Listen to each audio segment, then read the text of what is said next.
Jill Dempsey, and this is Metro Morning. The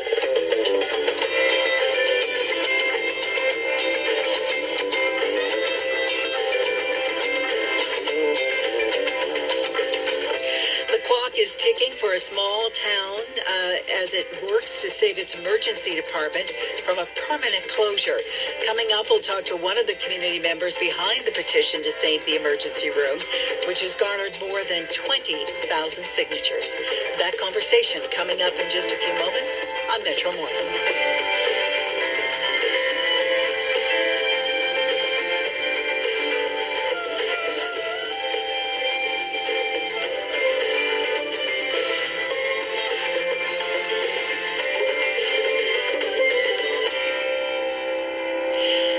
Waking up with amnesia sounds like a scene from a TV hospital drama, right? But coming up, we're going to meet an artist who lived through that and tells her story through art. That conversation coming up at 8:20 here on Metro Morning on CBC Radio 1. In the city right now, mostly cloudy and 10 degrees. We expect the sun to punch through that cloud. Expecting a high of 18 today. The winds gusting up to 40 kilometers an hour this morning. Clear skies tonight, a low of 10. And tomorrow, sunshine and a high of 21. Nicole Martin's been here this morning. She's bringing us up to date on the regional news. Good morning. Good morning, Jill. So the City of Toronto hosting its annual fireworks display tonight to mark Victoria Day. And this year, there is stepped up security. This, of course, comes after a chaotic weekend last year. But aside from fireworks, there's also tons of things to get into in the city today, so we'll certainly take a closer look at that. Also, you mentioned our other top story, which is Minden, Ontario, the latest area to face the closure of an emergency department, and so residents are hoping the courts will side in their favor against this planned closure. Haliburton Highlands Health Services announced last month the ER at its Minden hospital will close June 1st due to staffing shortages. Yeah, so it's really become a race against time for this small Ontario town. The Haliburton Highlands Health Services, which operates the emergency department, says enormous pressure caused by staffing shortages led to that decision to close.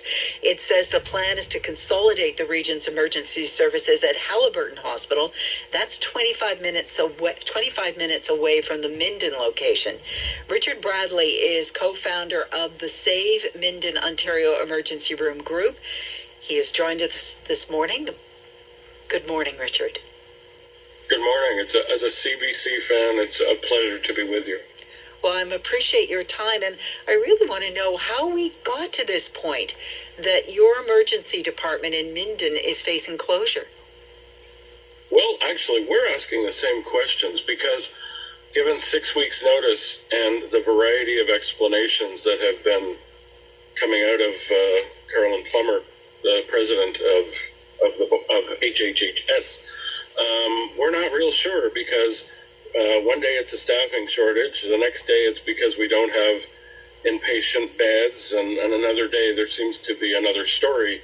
So I guess the easiest way to explain even what we've been heard or what we've been told is, what she's told us requires a suspension of disbelief that we're just not able to achieve. You have a petition that's now holding, I understand, more than 20,000 signatures. You held a rally yesterday where 1,000 people showed up to show their support. Why do you think this is an issue that is really resonating in this community? Well, this having a hospital, having an emergency ward, because that's what it is. It's an emergency department. It is not a full-blown hospital. I mean, this is our basically our security. It's like having your caregiver when you're 5 years old, when you fall down and skin your knee, pick you up and brush you off and put a Band-Aid on you. It's a place that, let's face it, nobody wants to go, but everybody knows they can go. And everybody understands it. People have moved and made decisions about setting up businesses and living here because they know it's there. And 25 minutes down the road is on a bright sunny day. We actually still have this thing called winter, even though we're not in it right now. And that trip can be, depending on the day, a whole lot longer. And it's just not. We've had two hospitals for over a century, and while we have our continuing raising population that's doubled in the last 30 years and continues to grow in the summer, this is just not an option for us. And everybody gets it, even people in Haliburton get it. You've had your own experience with the ER department in Minden. Can you share that with us? Well, my wife had a stroke, and as one of our guests, Dr. Adil Shamji, we had 4 MPPs in yesterday. Chris Glover, Jennifer French, Adil Shamji, and Stephanie Bowman, but not our own. Is I was in there. Like I said, my wife had a stroke, and she got there in the golden hour that was explained to us in the first hour when that has occurred, and she had a very, good outcome from that. Myself, the most dangerous part, I went in with a case of cellulitis where I was taken quickly out and hammered with antibiotics, and they saved my leg. I would be, I could have lost my leg if I hadn't got in there in that time. And as we've explained, not every situation is indeed a life and death situation, but an infection can kill you if it's not treated. If you don't have a family doctor, that's what the whole health system says. If you don't have anywhere else to go and you think there's a real problem, you go to your emergency department because it's the safety net for everybody. And this is our safety net. And it was staffed and stable and had a bedrock of 30 years of dedicated doctors.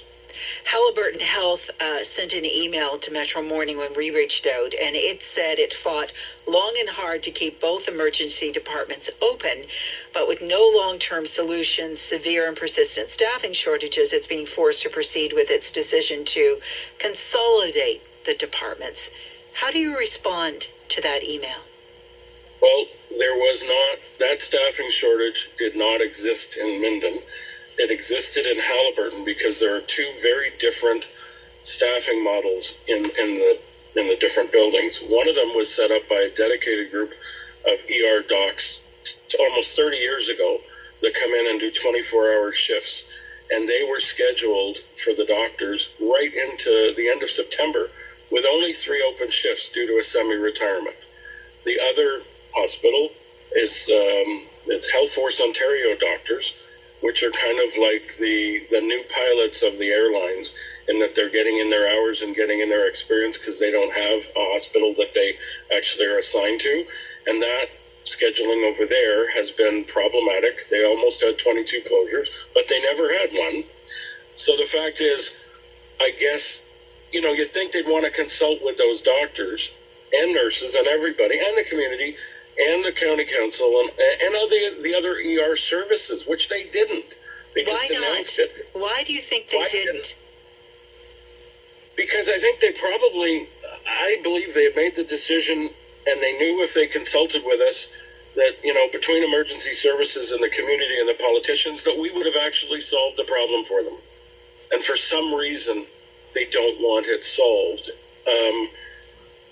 And we don't understand it. We don't understand why our own MPP isn't even on our side, even though we have now, I believe, between 22 and 23,000 handwritten signatures. We will be doing an update count today.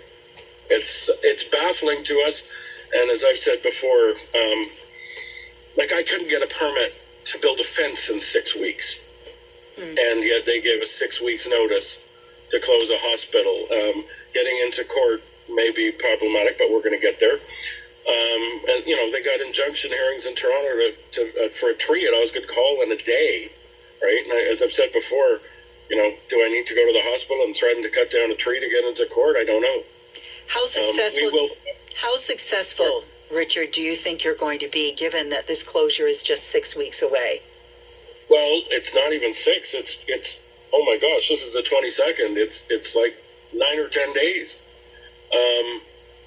They're going to be into court this week, as I understand it, because we met our obligations for our retainer with the lawyer, and the case is being developed. And as our lawyer said yesterday, he doesn't think we can keep it open forever based on a case, but he does believe that we can stop this closure now.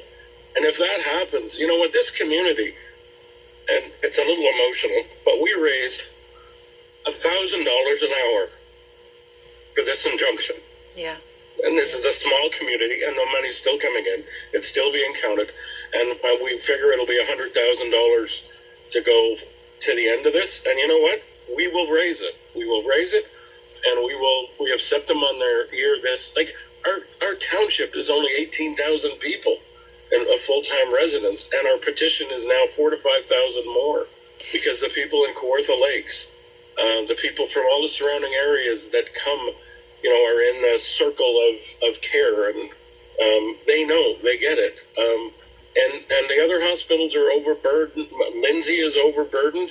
This is going to mean all the surrounding hospitals will have increased ER loads, and we know, and it just disgusts us to hear the clinical way that Carolyn Plummer talks about monitoring the morbidity and mortality rates and making adjustments, basically saying in plain language, yes, we understand people may die, and we'll see what we have to do if those rates increase.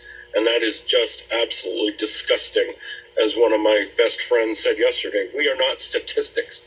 We are people, we are parents, we are grandparents, there are children, and we are not statistics, and we will not be made statistics. The only statistic we want to be is the town that keeps its emerge open. Well, we will continue to follow this story, Richard, and I do appreciate your time this morning. Thank you. It has been an absolute pleasure, and Walt Disney couldn't just sprinkle fairy dust on this and fix it for us, but we're fighting until the end. Thank you, Richard.